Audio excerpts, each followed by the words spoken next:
Got it. Yeah, let's start with some introductions before we dive into this. I'm Jennifer Wright. I'm the chair of the Small Firms Exchange here in Portland. And I'm also the founder and principal at Studio Rally Made, that is located in Portland as well. So I'm going to go to my right. I see Joanne. Hi.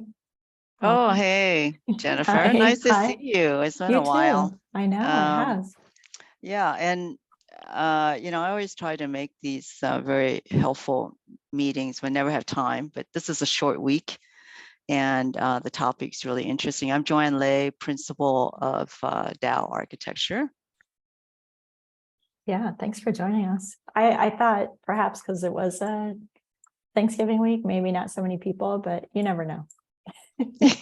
Yeah. How about you, Rex? Hey, thanks, Jen. Appreciate your time setting this up, getting us focused. So I just always appreciate your work on that as Small Firms Chair. I will also say I'm Small Firms in Eugene. My firm, Balance Architecture and Design, is a small firm. It's based in Eugene. We practice in multiple states. And I'll stop there. Thanks. Thanks so much. How about David? I can't see you, but I see that you're. I was eating, and so I thought I'd spare everyone that. But seconding Rex's thanks for doing this. Sure.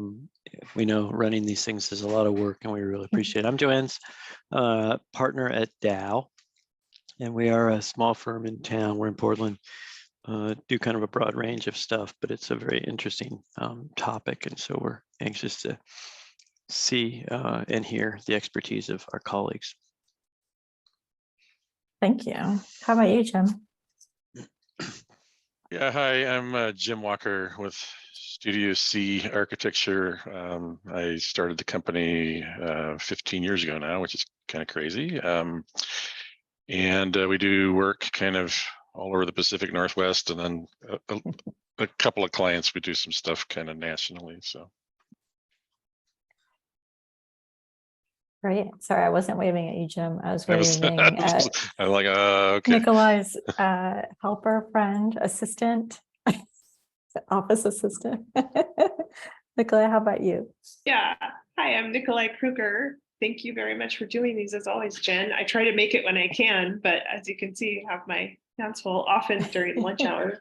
Sure. I'm a sole practitioner, architect, and illustrator. And yeah, my firm is Nikolai Kruger Studio. So interesting topic. Thanks.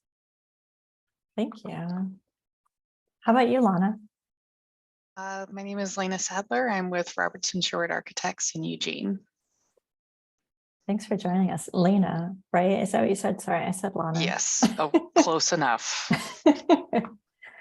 Oh, hi, Sarah. Would you like to introduce yourself to the group? Sure. I'm Sarah Lavoie. I am a sole practitioner in Lake Oswego, outside of Portland. Hi, Nikolai. I know it's nice to see everybody's face. Yeah, so thanks for joining us today. I recently, for the Small Firms National, we have this all call every month, and there's usually a topic to discuss. And a couple months ago, we were talking about tech in small firms because AIA California was launching this tech tool that I had written about in the description, and I'll put a link to it in the chat too. So they were launching this tech tool because there was just a lot of questions, especially for firms that were just starting up or growing, or looking for certain tools. And as the Small Firms National Group, there's practitioners from all over the nation. And so we thought it would be a really good idea to just kind of brainstorm what people were using, where people saw the gaps and were looking for tools, what people weren't happy with or happy with, and they created this list. So I was going to share that list, and I realized that the California tool is not very populated. Like there's some areas that are, but some aren't. So I was hoping to be able to give them some feedback just from our discussion. So I'm gonna share my screen. Oh, sorry, sorry, one last thing. So the other day I was listening to a podcast, Business of Architecture. I don't know if anybody listens to those podcasts, but there was somebody from the UK. He was describing his digital stack, which I've heard before, but it made a lot of sense in this sense. And he was talking about like, these are all the tools that I use in my small business. And a firm of like 5 should be able to just be as nimble and appropriate as a large firm, if you have the right tools, which really resonated with me as a small firm. So I used that podcast as a jumping off place to list what he described, because he had some tools that I'd never heard of, but seemed good. And then I did my tools, and then the small firm national. So I'm gonna share that. You can see all that. Let's see. Oh yeah.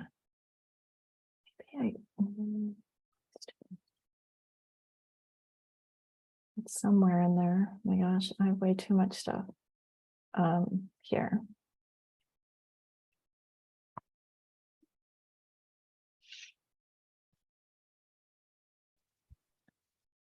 Before I get into this, I'm gonna put this in the chat. Maybe. Sorry, see all this stuff. Oh man.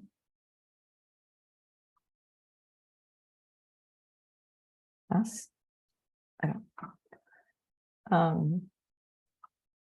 And then I can share the podcast afterwards, but so, and this is just as an example, right? So here's this Gordon Evans guy. He talked about this virtual receptionist, which was a way of like, if you have a small firm and you don't want people to get distracted by picking up the phone, and you always have somebody live that can take really good notes. Evidently, it's a really good way not to miss leads. I hadn't really thought about that, but it does make a lot of sense. And we have a really good virtual receptionist small business here in Portland with Ruby Receptionist. So it might be a good local place to look for. Proposal software. He was saying he could do a proposal in like 5 minutes and just get back to somebody super quick. I hate proposals. They take me forever. So this was something that seemed really relevant. And then it goes through like DocuSign, can connect all your contracts. I'm not sure if anybody's used this before, but that was something that was out there. Has anybody used that? A proposal software in general? No. Yeah, I thought that was really interesting. Virtual servers, cloud backups. He was talking about ignite.com. Again, someplace where you could just open up a huge file anywhere because you're on the cloud, which makes sense. Although I had never heard of this specific place. Slack, I think everybody's heard of Slack. This person was using ArchiCAD. He was talking about Zero.com. I had never heard of that, but it felt, I mean, there's a lot of those out there, but it felt like QuickBooks with more components to it. And then he was looking for like a project management planner dashboard. So he made his own. I don't know if I would propose that, but it seemed to me a lot like what is that one? Here, I'm going to put it over here. Monograph, which I know, Sarah, I think you said you used that, right? Yeah. I really like it. Do you? Yes. Okay. So this is my digital stack. I don't know why that needed quotes. It just sounds funny. And as I looked at it, I was like, wow, I do use a lot of stuff. And the stuff in green is like 2023. I would like to use it, or at least like to start implementing it in my process, including the monograph, just to better forecast projects, know what people are doing.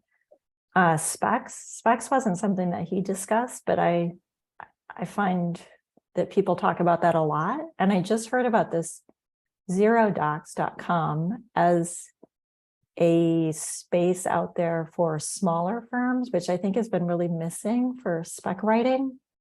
So maybe it's worth looking at that. Does anybody, well, Jim, you said you write your own specs for your firm. And what about Joanne and David? What do you guys do for specs?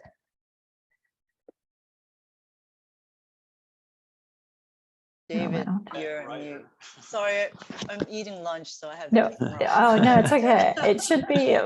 It is noon, so I should, But this should be is really expected. interesting. David, did you want to respond to that? Yeah, I started to. I had my mic away from my face as I was chewing, but we'll sometimes have a spec writer, but unfortunately they're retiring, Yes.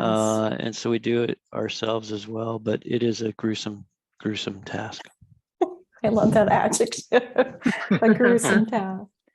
It's not fun. It's never fun. So Yeah, I think that's why we unfortunately, keep looking for an alternative. yeah, the fascinating thing to me, the most gruesome aspect of the whole thing is you spend probably 85% of your time reformatting the darn thing, yeah, then right. typing in the 15% of really the product information that I was just kind of hoping to focus on. So it would be lovely if there was a much better way to do it. I used to use a product called eSpecs, and the strength of the program, or the program website, I don't know, the program, I guess, is that it formats all sections at the same time. So even if you like bring in a section from outside the document and bring it in, or make a section of your own, it'll kind of, it's not perfect, that's the problem. It's not totally perfect, but it, if you change the name of the project, or the the date of, or what kind of issuance it is, let's say schematic design, or design development, or construction documents, or addendum 1, or whatever, it'll let you do that sort of universally on all sheets or all pages, and so it manages the headers and footers that way. And yeah, so anyway, it's been pretty useful to us in the past. It's not cheap to use, so we ended up, we had some big work a few years ago that was paying for it, and we're probably going to look at getting it again, although I'm going to definitely look at ZeroDocs, since it sounds, my guess is it's probably less expensive than eSpecs. Yeah. So Jim, I go was going ahead. to ask, do you have a price range for eSpecs, or does it one-time use, or how does the pricing work? It's like I gotta remember, I want to say they were going to charge over $1,000 a year for it. It's basically it's meant for bigger firms. It's really robust in terms of all the stuff that it can do, I guess. So I have to make sure it's eSpecs, or there's another one. I sadly can't remember which one it was that we used. Spec Links, LYNX. That might be the other name of it. I'll find out what I used, actually. Sadly, I can't remember. Oh, it's okay.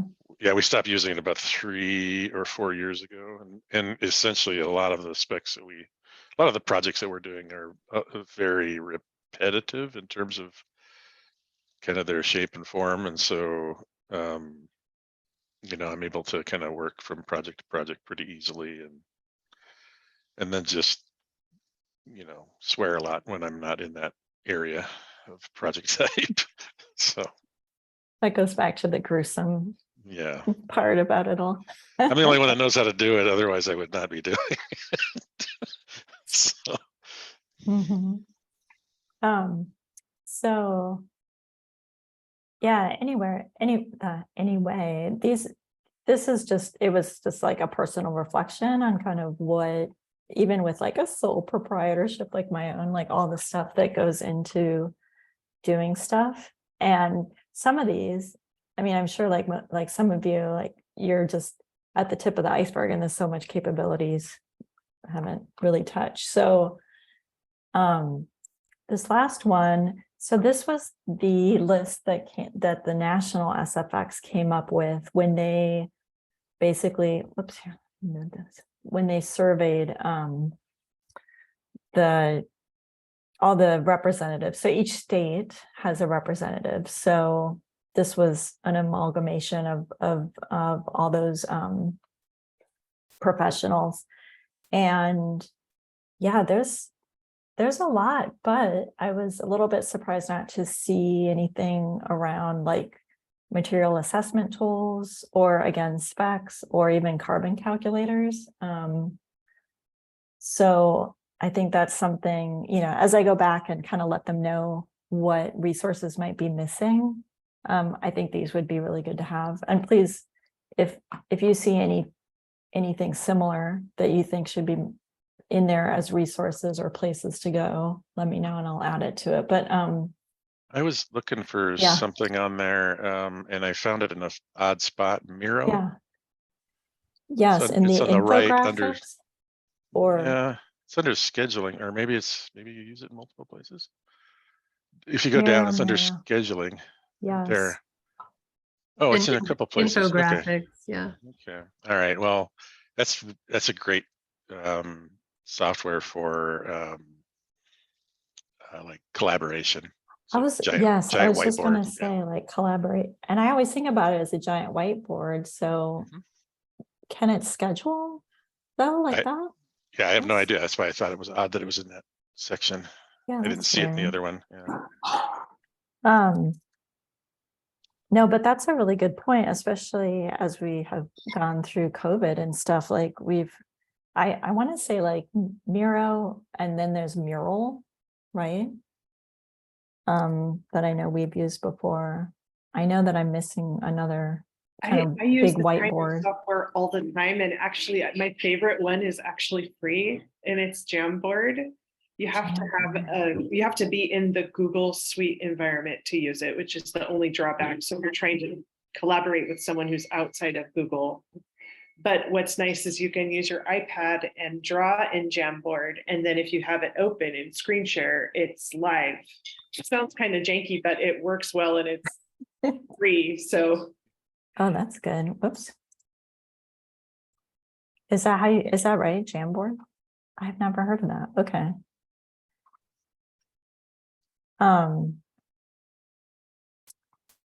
The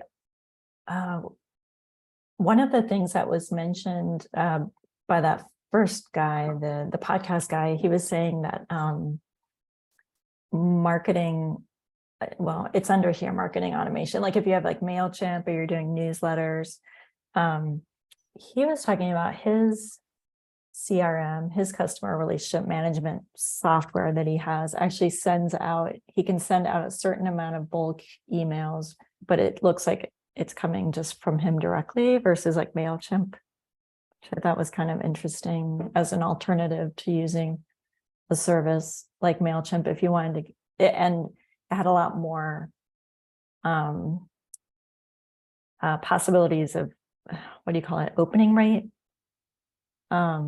because it was from you versus MailChimp. Anyway, that was kind of interesting. As somebody, I don't do a newsletter yet, so I haven't gotten there yet, but I'm curious. Newsletter curious. Is there anything here that, or any softwares that have really like been kind of a game changer for your practice, or things that you're looking to fill a gap or a need that you might not even see on here?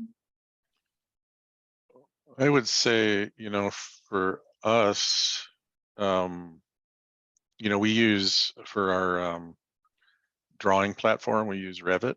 And Yes. so we've been, for the most part, we do our renderings out of there and all that stuff. But lately we've been using the panorama function in there quite a bit. So you can drop a person kind of anywhere in the model, and then it renders it in the cloud, and then you can kind of look around the room and you move kind of sort of like you're standing in a spot with virtual reality, be able to move around the room. And for us, that's we use it as a tool to not to show people the final product, but rather kind of all the intermediate stuff when you're trying to explain things that are somewhat difficult for, I mean, let's face it, a lot of times our clients aren't very visually oriented, and when you show them a 3D image that's kind of moving, it just, the light bulbs go off, and it makes a lot of our conversations with clients, it streamlines it a lot, and it just simplifies. You just get, oh, okay, I get it. It's just really quick then.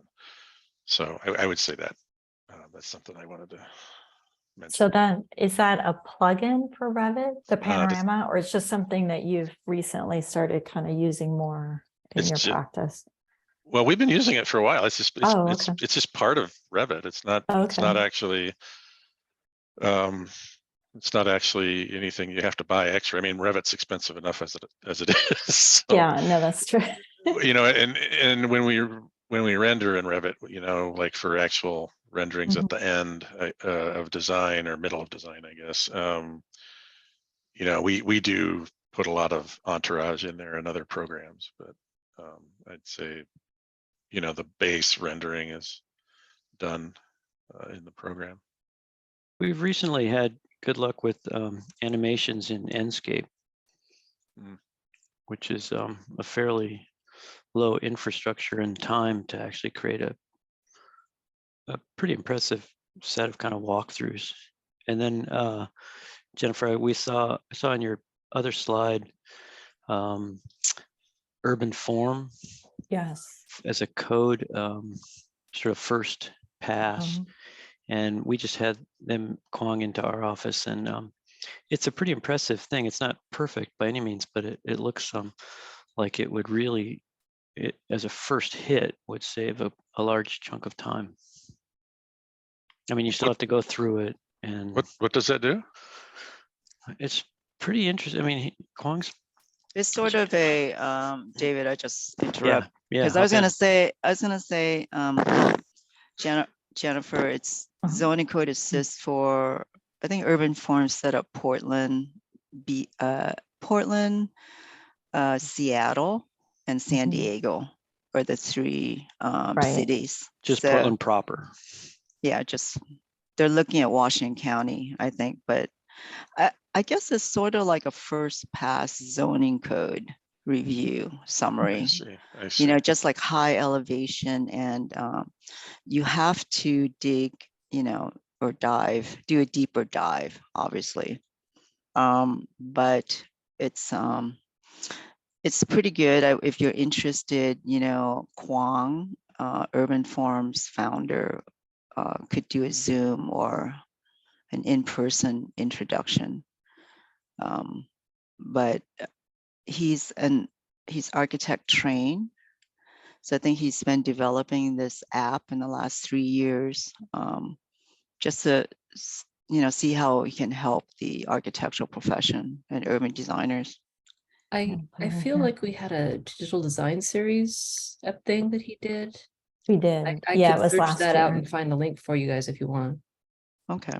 Yeah, that'd be great. He's very impressed. I mean, he's got an impressive resume. He's worked in all these high-powered offices in New York and then here, but he's switched his focus onto this, and it's pretty interesting.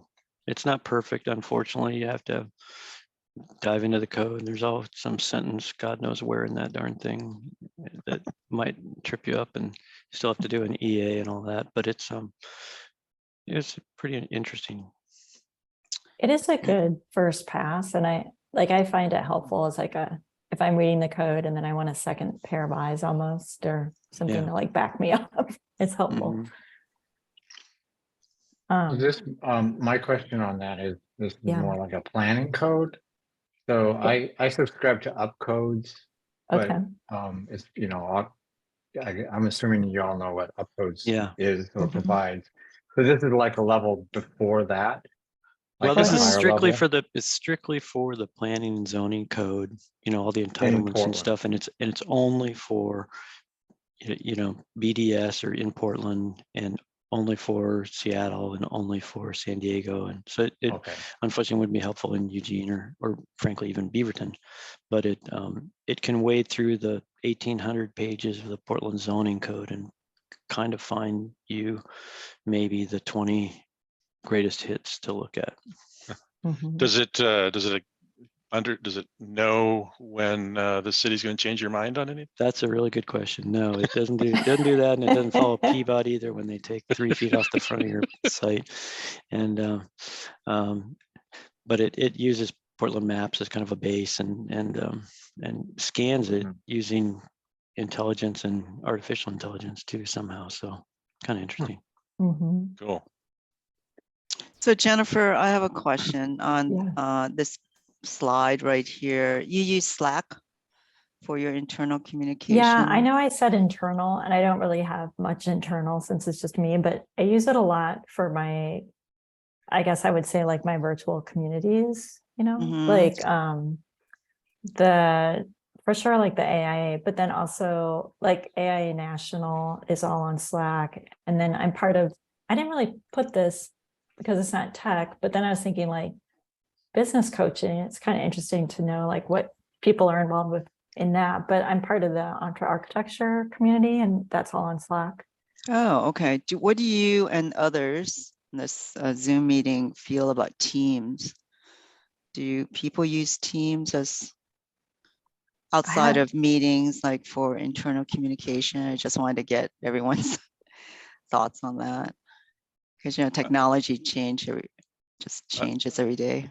We were asked by a client to use Teams, probably like a particular client, probably like 5 years ago, 4 years ago, and maybe it's different since then.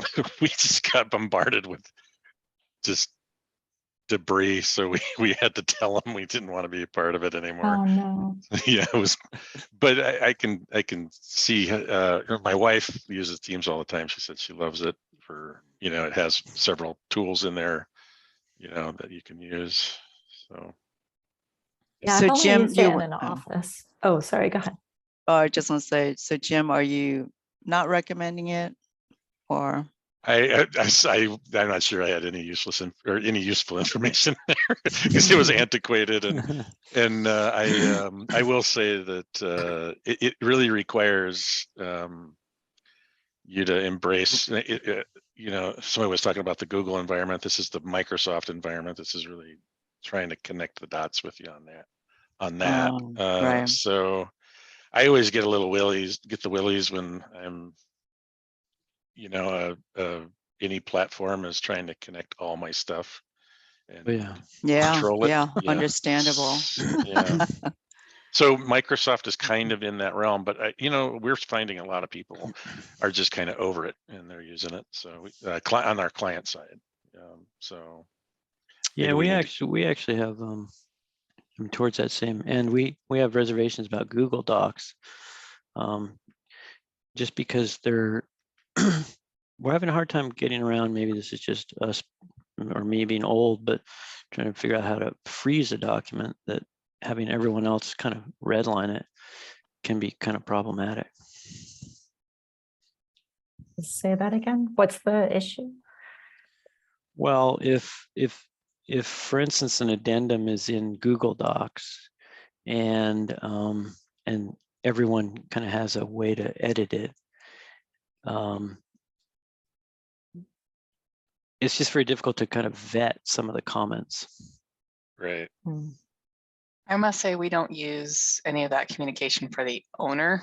Our environment is actually when we're collaborating with mechanical, our consultants, and in which case, if it's a bigger group, then we do the OneNote program, because we can tab it by meeting and we can tab it by comments, and everybody can touch it. But then whenever it comes to the Google Docs, we've been able to, if we're trying to distribute things out to like the contractor, for example, we've been able to get it to where it locks down to where only one person has ability to add and remove items. And we only put on PDFs that we've locked out for that side of it. So it varies. We have different folders for different purposes and change the authorization accordingly. Yeah. So with PDFs, so we've been using Bluebeam. I think a lot of people know Bluebeam, but we've been doing the Bluebeam Studio quite a bit. Sessions. Yeah, sessions. So it works pretty well for us that, nobody's able to, change the document, and every comment on there is,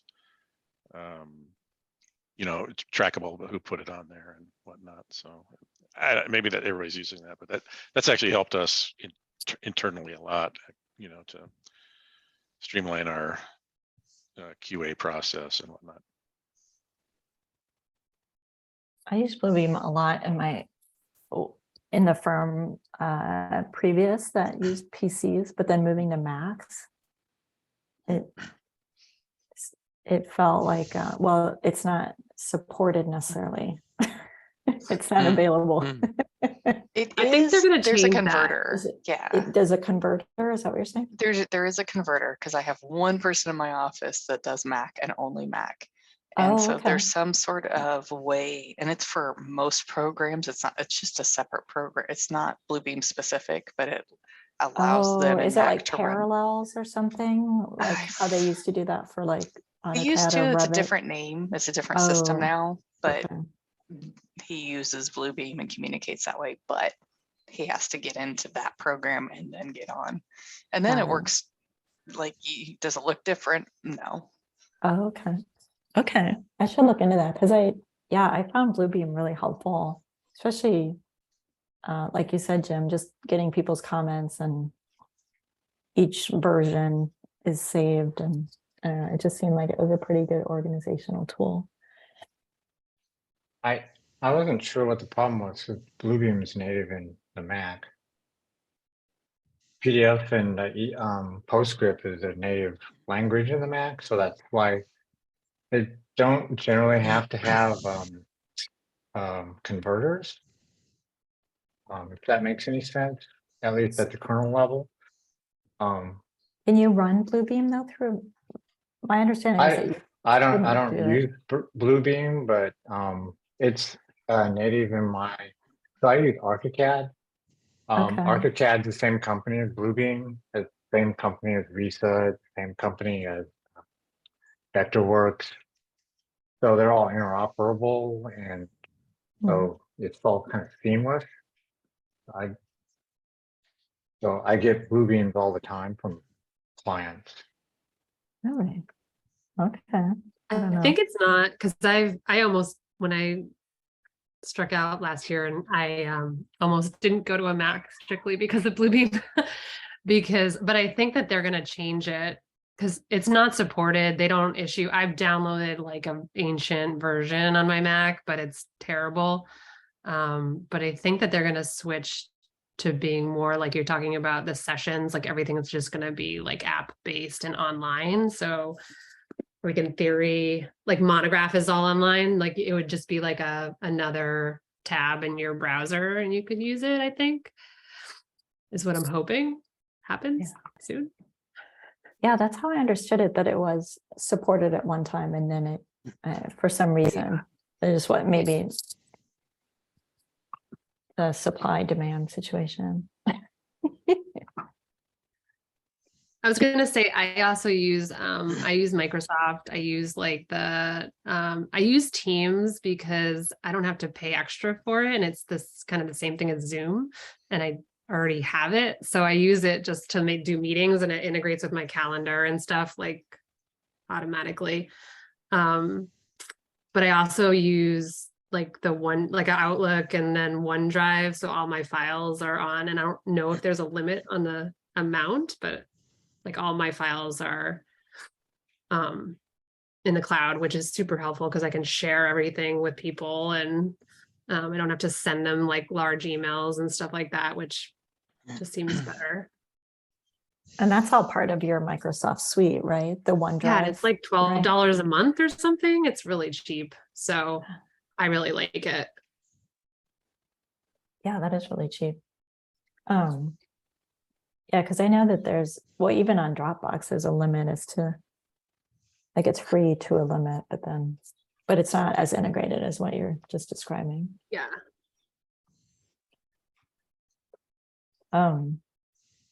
Hey, David, Jen? Yeah, Oops. go ahead.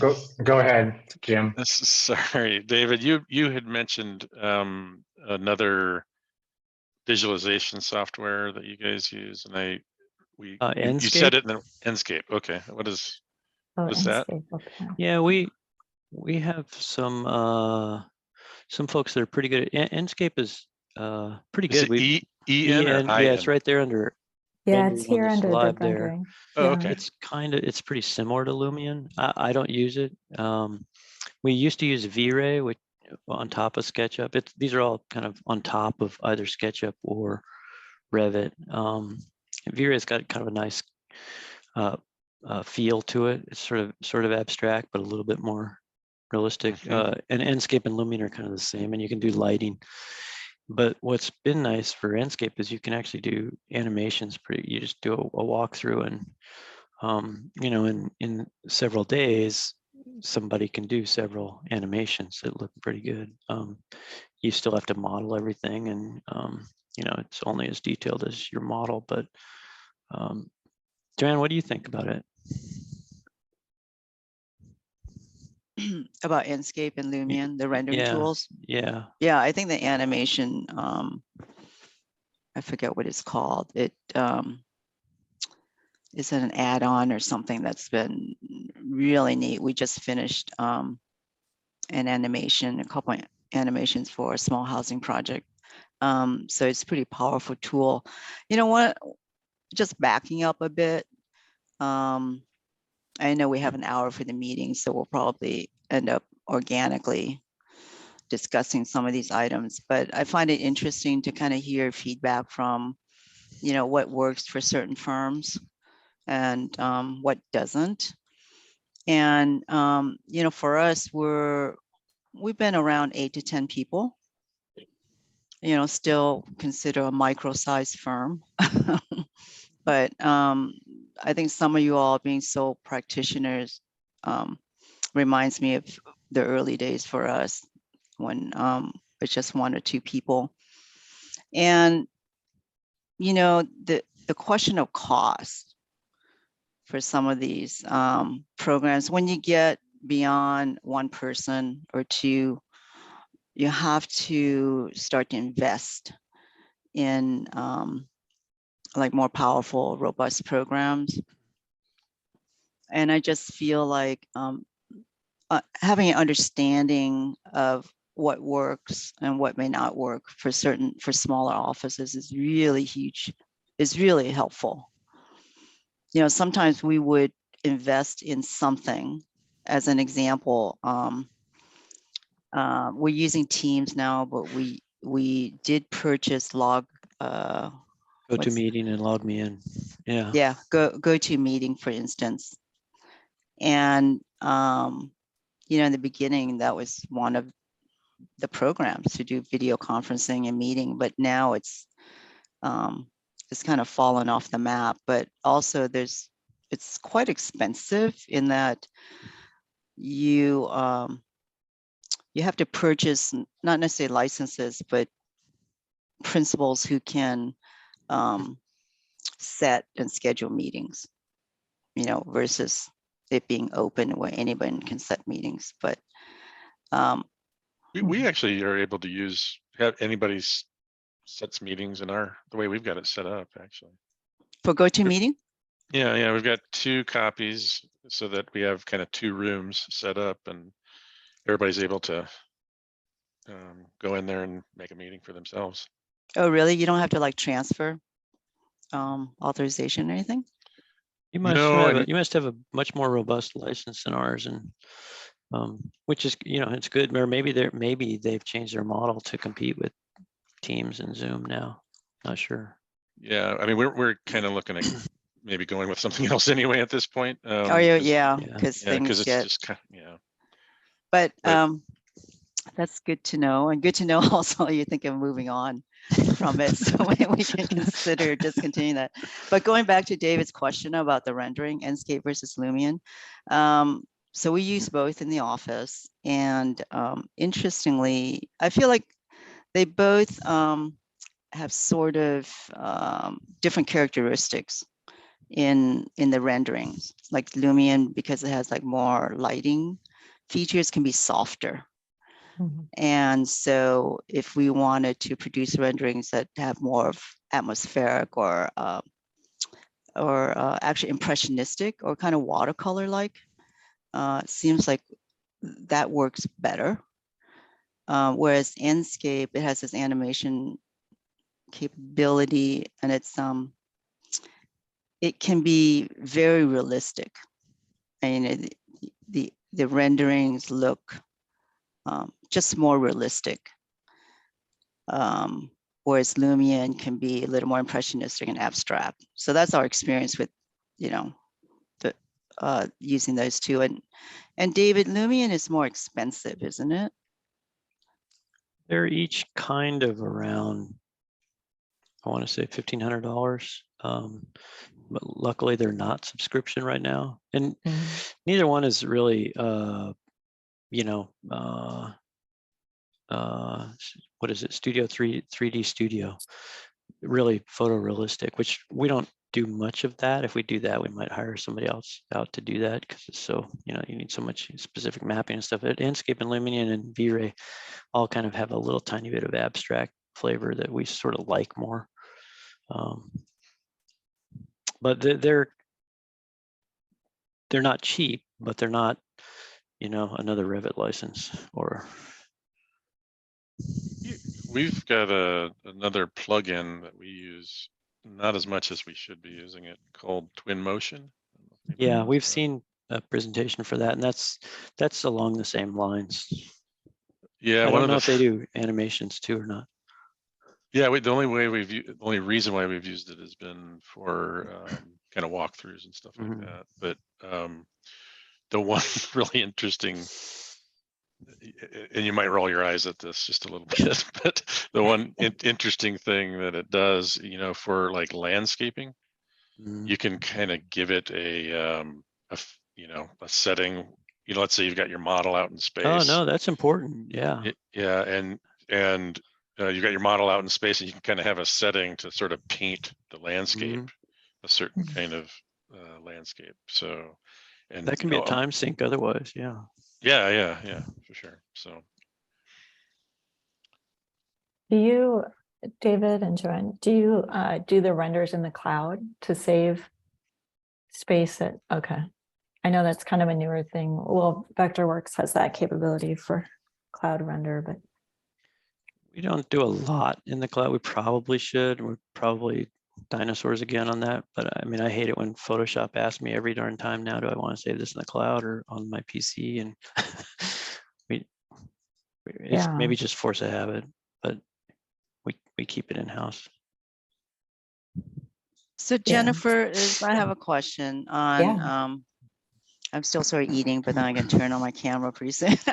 On this digital stack, this is a national digital stack. And is it sort of like a working document? Because, technology changes. So do they republish this, or how does it work? Yeah, and I don't think it's even externally published. So I just took this they have a Google Doc that they've been adding to. I think they started a couple of years ago with the representatives that were on the committee, and they have, I'm not exactly sure how they're intending to put this out there so that it's actually like a useful tool other than helping the AIA California one. So I have a feeling that the end strategy is like the AIA salary calculator or something, some kind of tool that everybody can really utilize. But to your point, it is a living thing. And one of the questions that came up when we were all talking about it was, what is the return on investment on these things that are they even going to be around for like the next 5 years? So is it like worth investing in it? People are really kind of frustrated with the subscriction model. Yeah. Yeah. Right. It felt like it. Except for the companies, I suppose. Yeah, exactly. Like it benefited the larger companies, but it felt like it was really impactful for smaller firms. And there wasn't necessarily a sliding scale. It's kind of all or nothing. Mm-hmm. Yeah. So Seems like we should send AIA National a message, being, members, but the salaries calculator document that you reference, yes, I think that's updated. Is it every year or every 2 years? I think they update it every year when they do the survey. They add that data. Yeah. Right. I mean, I would think something like this, it could be the same thing, although, a year in technology is, that's like 5 years. So Right. I think this is a great thing to set up, but, somehow it has to be sustaining to really help out small firms. Yeah, exactly. And it's like, what would help? Like just knowing what's out there or places, other people that have been doing it. So you could go for support or questions or recommendations. Yeah, because I could imagine just locally, it would be nice to know if, who's using what, and if people want to try something out, or even like troubleshoot. Yeah. I mean, I think that that would be really helpful. I mean, even locally, sort of like a wiki page of digital information. Yeah, so something that could be, kind of constantly refreshed, or at least like quarterly updated. Yeah, a wiki page would be good. And I know, I mean, having been on the COEDI committee, the Committee on Equity and Diversity, we had like a whole resource page devoted to like places on the web, but then also posts or article, anything like that. So that would be really helpful in this situation, actually, just having kind of a portal for the small firms that maybe had different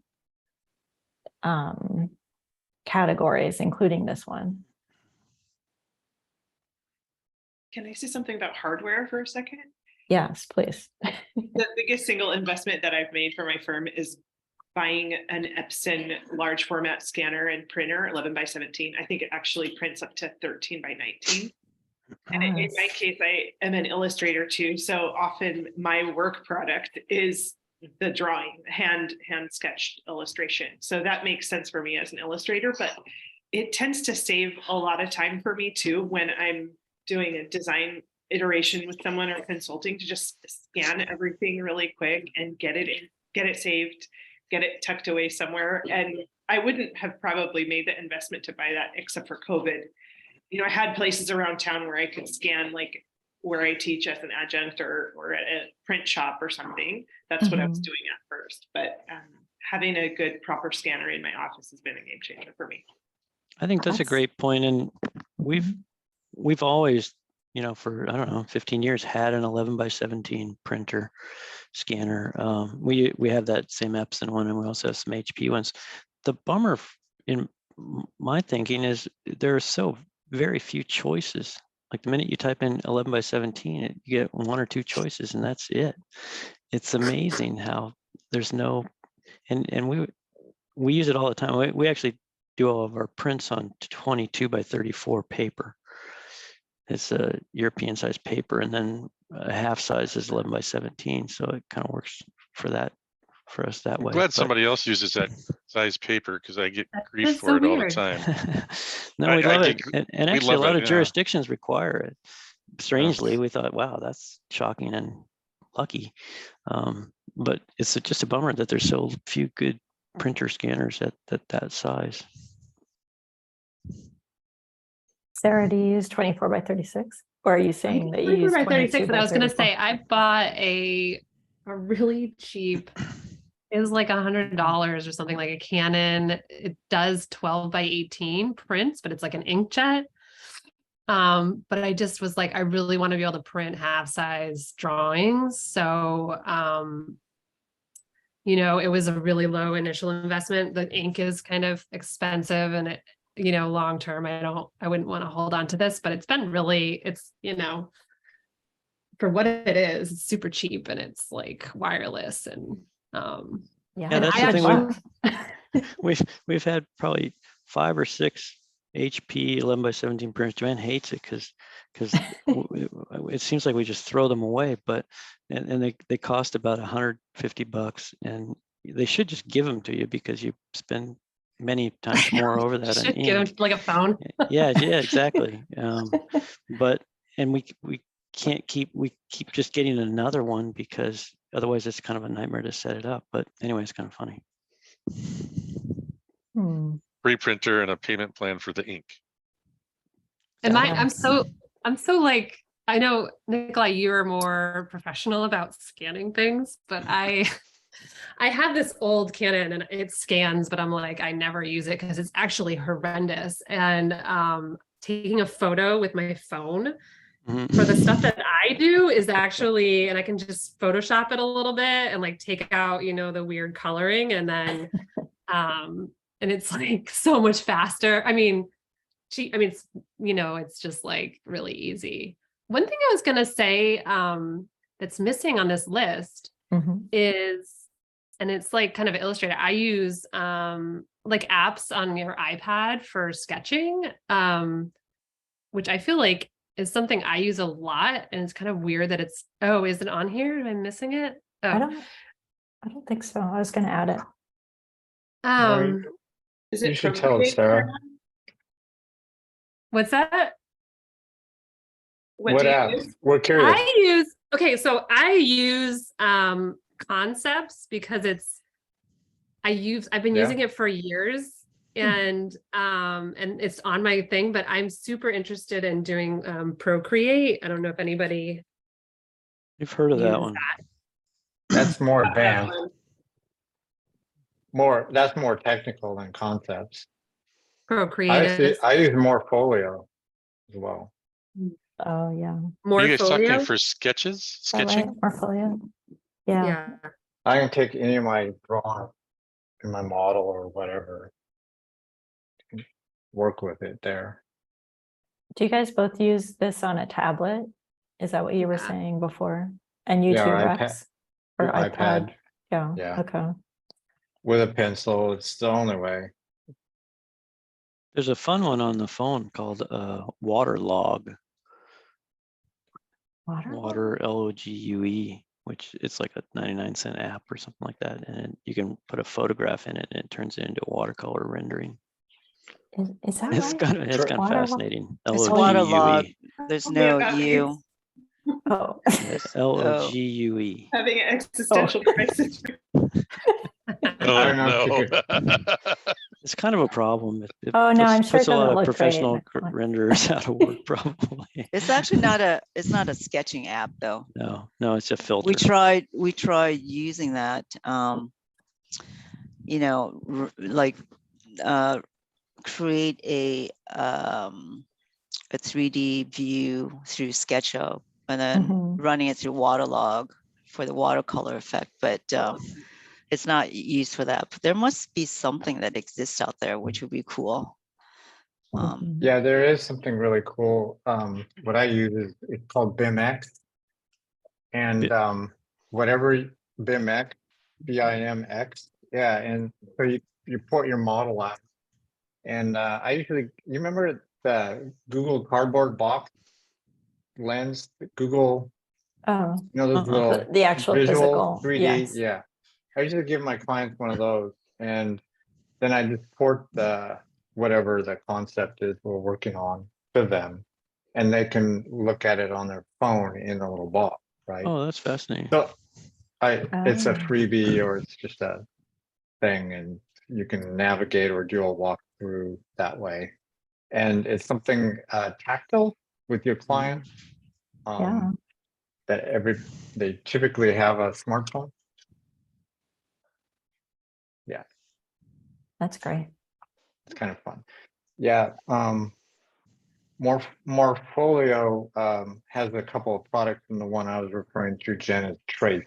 Oh, yes. Okay. So Yeah, it's that is a good. classic tracing paper, you know, like we all did in graduate school, or I'm Mhm. assuming we all did that, right? Skinny, Still you do know, that. we call it skinny.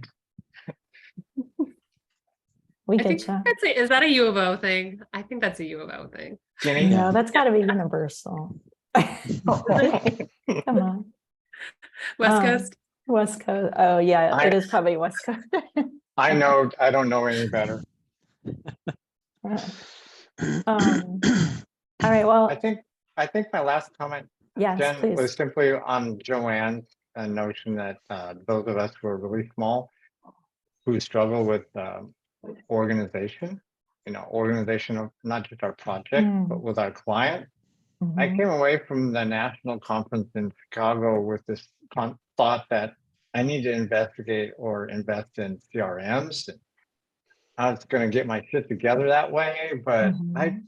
hoped and like this is very informative because it's the snapshot at the moment, and I've gone in and I've dabbled and I've investigated a lot of these tools, and yeah, it's still all very unsettling. I've come away kind of giving up. I need a staff person just to manage my CRM. You know, it's like That's where you've come. That's where you are. that's Maybe yeah. would So it be thanks for helpful bringing to? these up. Oh, yeah. I don't know how to take that. No, I'm just kidding. Maybe it would be helpful to have a whole topic just on CRMs because it's such a Pull our big, hair it's a out. big deal. Yeah. Yeah, for sure. Well, it's after 1, so I don't want to keep everybody, but I just want to thank everybody for coming. And I'll definitely take these additional notes and send them back to the national group. And ideally, you know, we can again, like kind of work collaboratively towards getting this on our AIA Oregon website.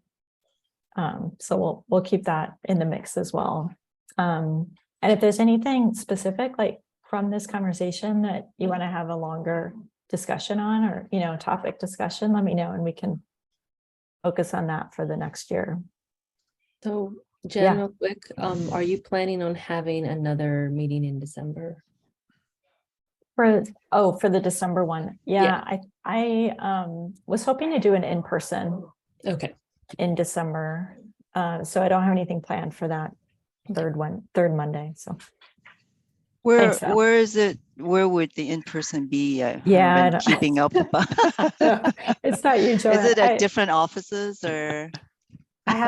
We've had a couple in-person like tours of places, you know, and I was hoping to get something on the schedule in December. I know it's coming up quick, so maybe, I don't know if that's going to work out, but even if it was just kind of a casual get together, I think people really appreciate seeing everybody kind of face to face. So that might be the point or the way it goes, but there's nothing scheduled yet. So you're not the only one that doesn't have that on your schedule. But yeah. Well, this is really helpful. Yeah, oh, good. And that's I'm glad interesting. we were able to make time. And, you know, to be honest, as you all know, running a small practice, we can't always make it to these meetings, but they're really helpful. So thanks for setting it up. Definitely. Yeah. Thanks for coming, everybody. Appreciate it. And we'll Thanks, see you Jennifer. soon. All right. Have a good Thanksgiving. Okay, Happy folks. Thanksgiving. You too. Bye. Thank you. Hi, guys. Bye, guys.